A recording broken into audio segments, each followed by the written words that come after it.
Greetings, folks, and welcome back to the channel. I am your host, Coco Smooth, the casual collector, and in this segment of Masters of the Universe, the vintage collection, I am showcasing the Masters of the Universe Skeletor, Evil Lord of Destruction. Now, from my understanding, that these things are all Walmart exclusives, and they're going to be uh, just based on the vintage style stuff. Now, I know I've told you guys in the past that I was a retired Masters of the Universe collector, and at the pace that Walmart is releasing these things, it's just my pace. So not too fast, not too slow, just just right.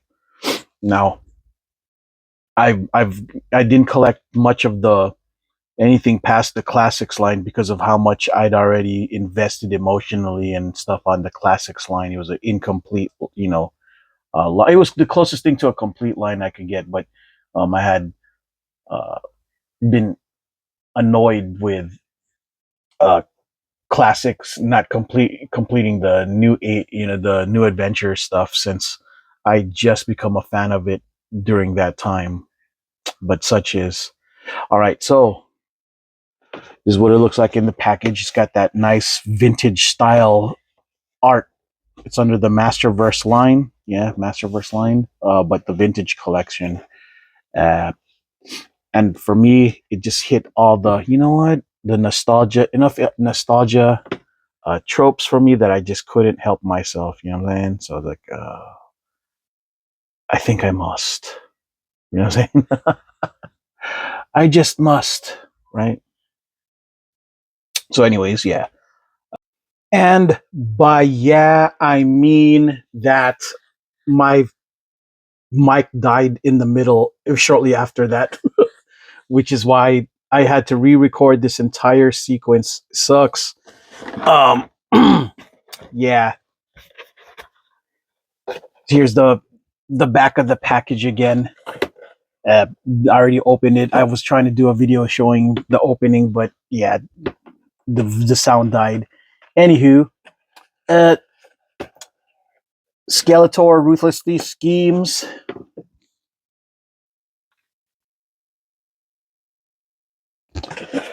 Skeletor ruthlessly schemes to take control of Castle Grayskull and all Eternia. And I like the way this looks because it's very vintagey, you know. In 1982, the Masters of the Universe took the world by storm with action figures that captured the imaginations of people from here to Eternia. Today, the Masterverse celebrates the original designs as modern 7-inch scale action figures with the vintage collection.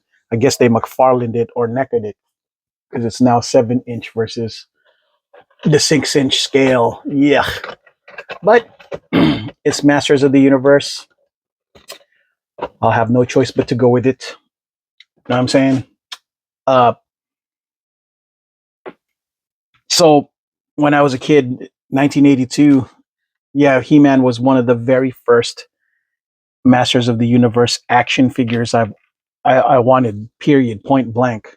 But instead, I ended up with Fisher Price astronaut instead. Adventure People astronaut. School parents, got a better deal on it, and it was more age appropriate looking back.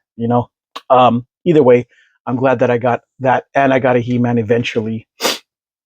Um, I loved the commercials. I loved watching the vintage commercials when I was a kid. Well, it wasn't vintage as it was the commercials at the time. Like, man, the American experience. These are what American kids do. That's what I want to do. I want to play with He-Man like all these other gosh dang um, American kids do. That's what I wanted. And yeah, Skeletor looking good. He's got the same colors and spirit of the way of the original vintage line Skeletor was. Like the paint apps is not nearly it is dull intentionally, I guess, but there's hints of like little details of shiny purple ish, to break it off just a little bit. You know what I mean? Not to make it super dull, but the vintage the vintage fig definitely has None of that. I don't think it has any of the shiny. It's just straight up like this, straight matte, if I remember correctly. Yeah, the weapon in itself is very shiny. It looks a lot better than the sword that originally came with vintage wise. Havoc staff is on point, not pretty iconic, right? Of Skeletor. Um, Skeletor so popular, they make him so funny because of his cartoon appearance and meme him all the time. Yeah, and it comes with these extra hands, the fist with the wrist that goes, back and forth swivel. Same with this wrist with the open palm, which is closer to the spirit of what it was originally back in the vintage line, the real vintage. Well, it's not vintage, but the OG line. It would be this hand right here to hold the sword or staff, and this open hand. But since figures have engineering and everything has gotten better since then, and the adults that loved the figures from back in the day are love this upgraded version, and we're just like, yeah, because I don't know if kids even play with toys anymore. They're more app oriented people. Kids are more grown up than people. Act more grown up. They have more sophisticated tastes, I guess. I don't know what it is that we that I don't know what it is that, because I can imagine not wanting to play with toys as a kid. You know what I mean? But I never grew up in this generation as a kid, so I couldn't tell you. All I know is that to me, I'm jealous for kids thinking, oh man, look at the articulation on the toys you guys got now. It's heck of better than what we got back then, kind of ish. I say kind of ish because there was a charm to the old ways too. You know what I mean? But it's kind of like when you listen to new music. I imagine for many generations, some songs sound dated and some songs don't. Like for example, sometimes I think when kids listen to stuff like all I want to do is zoom a zoom zoom zoom and a boom boom, it sounds very much like when I first heard it, the song, because I grew up in the 70s and 80s, growing up listening to the song Lollipop, Lollipop. I'm imagining that's what it sounds like to them. Really? Is this what people used to? Huh?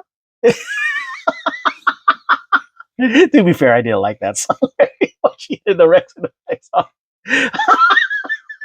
but y'all get the point. I'm sure to it's when young the Gen Z listens to that, they're like, "Dang, it sounds like lollipop." Nothing wrong with lollipop, but it definitely sounds super dated, right? Just just saying, right? So, anywho, I'm not crapping on anyone's taste. I'm just it just you could the point I was trying to make is things sound dated, right? And I imagine when they look at the toys from back then, they're like, "Oh yeah, I'm glad that my generation got better articulation and all this other stuff." You know,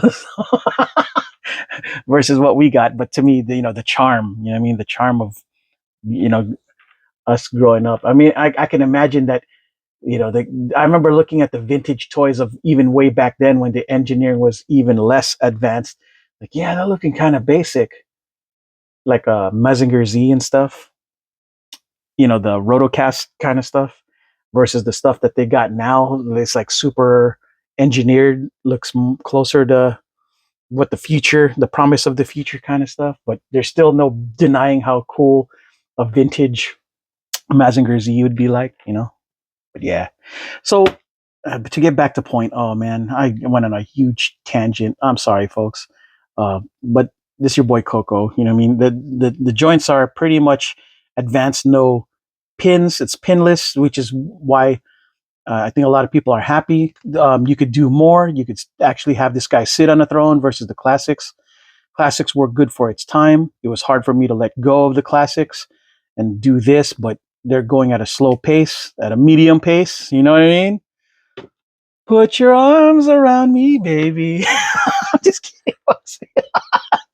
You guys had to have just been there to understand. Anywho, yeah, back then we didn't have the feet that go like this at all. It was just uh, a rubber band where the thighs would meet past where the hips were, and the gimmick was when you the swiveling spring attack of a way, so it does like a punching action.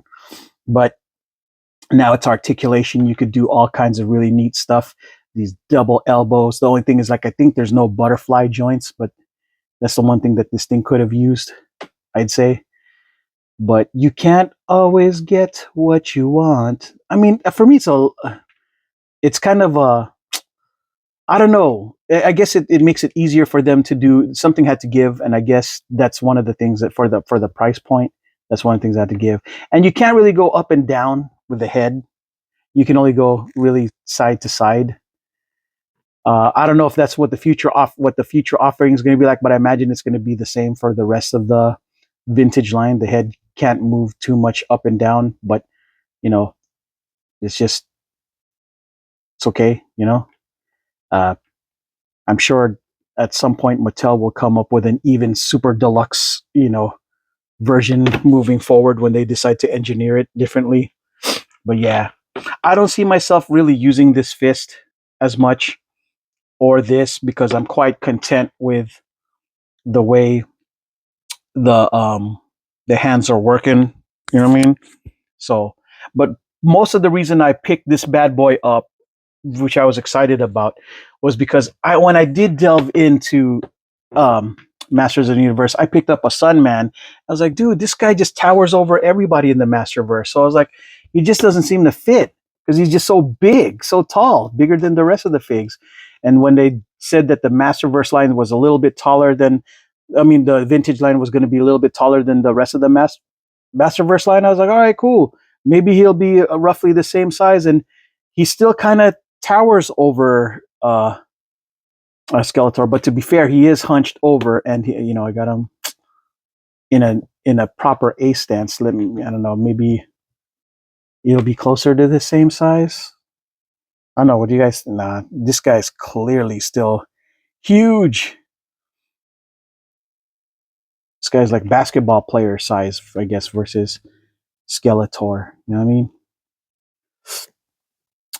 Skeletor's a guard. He's a power, and Homeboy's a power forward, or a small forward, as far as the size are concerned. So, yeah. Final thoughts on this thing? Yeah, I like it. I like it a lot. I'm very excited that I'm getting it back into He-Man again in some capacity because I told you guys I was a retired Masters of the Universe collector. But since the vintage line is of a reasonable price, not outrageous, um, in my opinion, I could do this. I'm just very excited to be buying Masters of the Universe again, which is my first love in all of the toy fandom. So it kind of brings me back to that happy place that I've wanted to be in a while.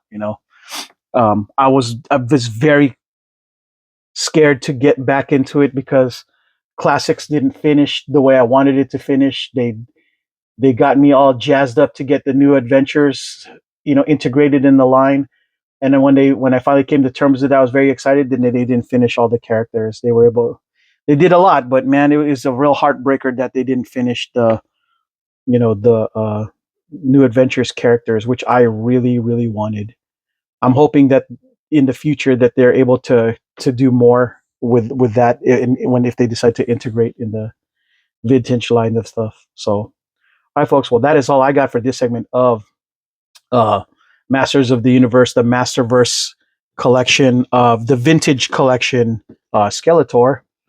Um, I'm your host Coco Smooth, the casual collector, and until the next video, folks. Ciao.